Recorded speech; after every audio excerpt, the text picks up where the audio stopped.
ऋषभ ने 252 रुपये में 3 की दर से कुछ टी शर्ट खरीदी और उन्हें 200 रुपये में 5 की दर से बेच दिया। तो लाभ या हानि आपको आपसे बोला गया कि आप कैलकुलेट कीजिए। देखो भाई, 252 रुपये में इसने 3 की दर से कुछ टी शर्ट खरीदी, ठीक है।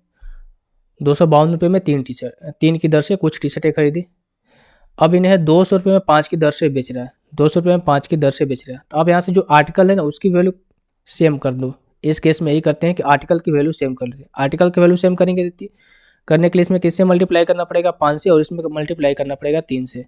अब जो आपका रेशियो आएगा कितना, 5 दूनी का 10, 5 या 25 26, और 5 दूनी का 10, 2 12, 1260 रुपये की कितने 15 आर्टिकल उसे मिल रही है, नहीं 15 टी शर्ट मिल रही है, ये खरीद रहा है। और ठीक है, और 15 टी शर्ट को बेच कितने में रहा है भाई, 3 से मल्टीप्लाई करना कितना हो जाएगा, 600 में। अब देखो खरीद रहा है 1260 में, बेच कितना में रहा है, 600 में बेच रहा है, नहीं कितना का उसे लॉस हो रहा है, 660 का लॉस हो रहा है। किस पर, 1260 पर, इंटू 100 कट जाएगा ये। तो 2 से अगर मैं काटूँ, 2 6 12, 2 3 6, फिर भी कट जाएगा। किससे मैं काटूँ इससे,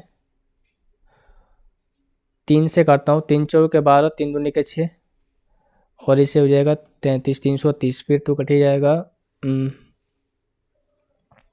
6 से मैं काटूंगा, पहले 6 ही से इसको काटना चाहिए था मेरे को। 6 दूनी के 12, 6 कम 6, और ये हो जाएगा कितना आपका, 6 कम 6 110। अब ये हो जाएगा कितना आपका, 11 से बटे में 21, 11 से बटे में 21, 21 5 105, यानी कि होना चाहिए 5 और कुछ होना चाहिए था। 5 और कुछ से ऑप्शन नंबर 1 ही है, देखो ऑप्शन नंबर 2 ही है। यानी कितना हो जाएगा, 52.4% का लॉस होगा। ये तो हमको पता था, क्योंकि 1260 के सामान को 6 में बेच रहा है, तो जो प्रॉफिट वाला जो चीज़ है वो तो ऐसी नहीं होगा, 3 और 4 ऐसे नहीं होते। लॉस कितने का होता भाई, 52.4% का, 52.4% का, ठीक है भाई। क्योंकि आप ऐसे भी समझ सकते थे कि 6 गुना 2 कितने होता है, 1200। अगर इसका 2 गुना होता है, 6 का अगर 2 गुना होता तो 50% का लॉस होता, और इससे थोड़ा सा ज़्यादा, यानी कि 1260 है तो कितना का लॉस होगा, 50% से थोड़ा सा ज़्यादा लॉस होगा, तो कितना होगा, 52.4% का।